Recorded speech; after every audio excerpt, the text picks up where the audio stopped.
Aujourd'hui, ce n'est pas un tuto à proprement parler que je vous propose, mais plutôt quelques questions afin de mieux se définir en tant qu'auteur.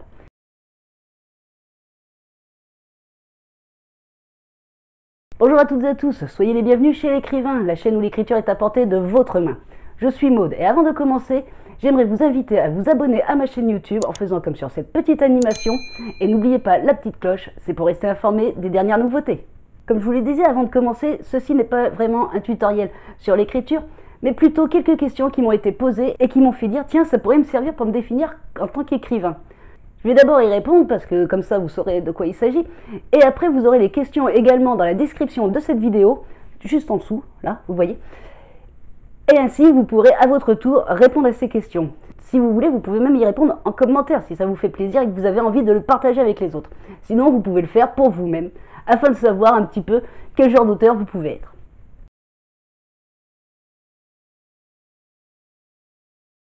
Alors, pourquoi j'écris avant tout, c'était pour distraire les gens. Je voulais absolument que les gens qui pouvaient lire mes livres puissent avoir quelque chose pour s'évader, un moment d'évasion en lisant mes lignes. Voilà, à la base c'était pour ça surtout que j'écrivais.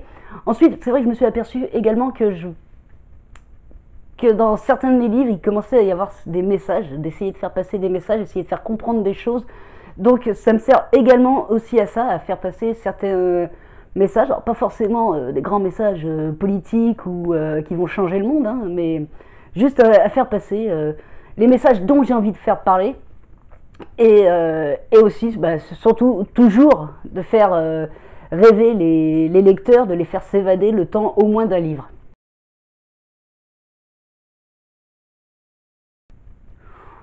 Ouf, alors là, mes sources d'inspiration, ça c'est vachement varié, ça peut être tout.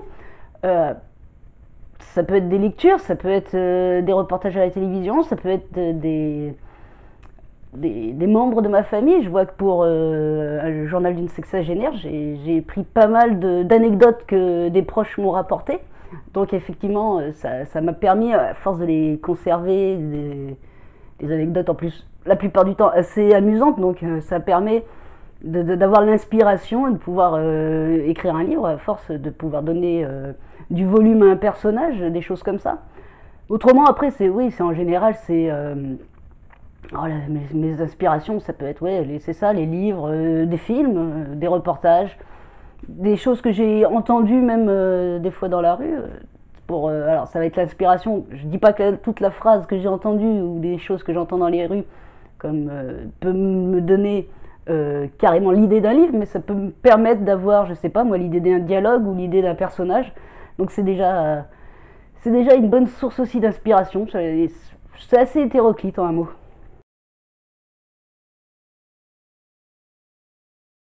Ah bah sans hésiter, le stylo. Moi je suis un écrivain qui écrit vraiment à la main, donc je dirais que sans hésiter, oui, c'est le stylo.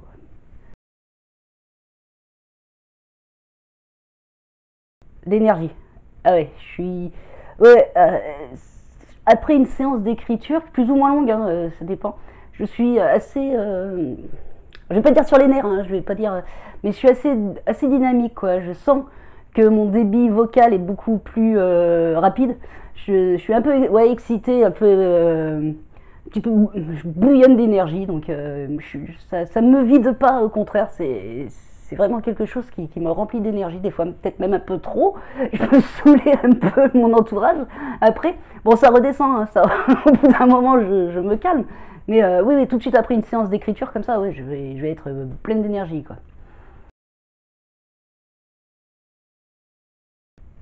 Alors, mon stand, mon stand rêvé, comme j'ai déjà fait quelques expositions au salon, j'ai déjà fait des stands. Donc effectivement, alors au début, je mettrai une photo là, de cette vidéo, j'avoue, c'était prévu pourtant. On m'a pas appelé à la dernière minute, hein, c'était prévu. Sauf que je savais pas trop, c'était la première fois, donc effectivement, comme vous pouvez voir sur la photo, c'est plutôt minimaliste. Et après, c'est vrai qu'on développe parce qu'on voit les autres aussi. Donc, j'ai développé un peu le stand. Je trouve que, personnellement, moi, je trouve que mon stand s'améliore à chaque fois. J'ai peut-être encore d'autres idées et du coup, je vais encore l'améliorer pour les prochains salons ou prochaines expos que je vais faire. Mais mon stand rêvé, bon, je dirais, comme tout bon écrivain, là où il y a une queue de lecteurs ou de potentiels lecteurs qui ont envie de vous lire. C'est ça mon stand rêvé. Après, si c'est au niveau physique, bah, je pense que je fais déjà comme je veux moi, donc ça me convient pour l'instant. Alors, la question piège. Alors, alors, mon meilleur auteur, alors j'en ai plusieurs. Évidemment, j'en ai plusieurs. Bon, on va mettre. Je vais pas vous parler. Je vais pas vous parler de mes parents, hein, qui sont les fidèles lecteurs, même de mes amis. Il y en a certaines, elles se reconnaîtront, qui ont lu tous mes livres. Hein, ça, je les remercie, c'est vraiment. Disons que mon meilleur lecteur, presque celle qui me touche, on va dire le plus, c'est une dame qui vient à chaque fois que je fais un salon sur La Rochelle. Et je crois qu'il m'a acheté tous mes livres, quoi. Et à chaque fois, la dernière fois qu'elle est venue, j'en avais pas de nouveau. J'avais pas de nouveaux livres. Et donc je me suis fait gronder. Comme quoi il fallait que je me presse un petit peu pour pouvoir l'écrire et qu'elle puisse l'acheter au prochain événement. Donc franchement, sans parler des amis, de la famille, je crois que ma meilleure lectrice c'est elle.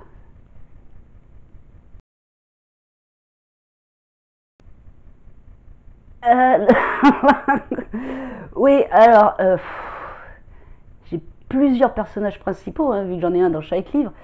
Euh, alors, j'espère, j'espère ne pas vexer, surtout j'espère ne pas vexer. Euh, mais bon, je me dis, peut-être elle verra pas, ou peut-être elle en entendra pas parler. Pour Journal d'une sexagénaire, je verrais bien Michel Bernier. Ah, je pense que ouais, Michel Bernier, c'est l'actrice qui incarnerait le mieux Viviane. Franchement. Alors j'espère que je vexe pas. Par rapport à l'âge, hein, parce que journal d'une sexagénaire, j'espère que ça va pas vexer. Mais ouais, je pense, elle incarne parfaitement l'esprit que j'ai voulu rendre à Viviane dans le livre. Une femme qui est ouverte d'esprit, une femme qui est dynamique.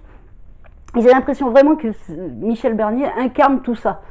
Donc je verrais bien, oui, Michel Bernier en Viviane. Ah, ça c'est au moins une question un peu plus facile. Mes 5 auteurs préférés. Alors bah, sans conteste, le premier, je dirais Terry Pratchett, un auteur anglais de fantasy et science-fiction. Avec ses Annales du Disque Monde, pour moi, c'est vraiment mon auteur préféré. Alors vient ensuite Arthur Conan Doyle avec Sherlock Holmes. C'est pareil, c'est l'un de mes auteurs préférés. D'ailleurs, je le mets dans cette position de deuxième parce que parce que je sais pas, s'il n'y avait pas eu Terry Pratchett, ça aurait été le premier, quoi. Voilà. Conan Doyle, c'est Sherlock, c'est vraiment quelque chose assez important pour moi en plus. Elle vient en troisième position, je mettrais Agatha Christie. Oui, alors vous allez me dire, c'est beaucoup d'auteurs anglais. Pour l'instant, oui, mais faut reconnaître que c'est la reine du crime et Agatha Christie, c'est juste génial aussi ce qu'elle écrit. En quatrième, pardon, en quatrième position, ce serait Bernard Werber. Pareil, j'ai tous ses bouquins, c'est vraiment, c'est ce qu'il écrit. Alors, je sais que souvent c'est on aime ou on n'aime pas, mais vraiment, une fois qu'on est rentré dedans, on décroche plus de ses livres, quoi. Et en cinquième position, c'est qu'il y a quand même beaucoup d'auteurs, hein, c'est pas évident. En cinquième position, je dirais Gilles Le Gardinier, parce que ses livres sont, oh, alors je vais dire léger, mais c'est pas vraiment le terme. Je sais pas, il y a quand même une légèreté. Dans certains de ces livres, non. Mais il y a quelque chose. Il y a quelque chose qui vous attrape, enfin il y a quelque chose qui m'attrape et franchement c'est un auteur que j'aime bien lire aussi et pareil j'ai à peu près tous ses livres. Après si on pouvait en mettre un sixième, mais je commence, c'est Maxime Chatham. Là, dans le style horreur, thriller, tout ça, il m'a bien attrapé aussi dans ses filets. Mais alors là, comme je découvre tout juste, il y a quelques mois que j'ai découvert Maxime Chatham, donc c'est pour ça qu'il ne rentre pas dans le classement des 5 auteurs préférés, mais peut-être il ira un jour. Donc voilà, mes 5 auteurs préférés. Ouais.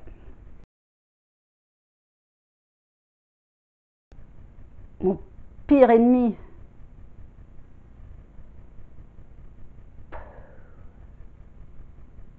La flemmardise. Ouais, la procrastination, comme on dit actuellement. C'est. Ouais, je crois que c'est mon pire ennemi dans l'écriture, ça doit être ça, ouais. Des fois, voilà quoi. Je sais que je devrais écrire et j'ai pas la motivation, donc je laisse passer une journée ou deux. Hein.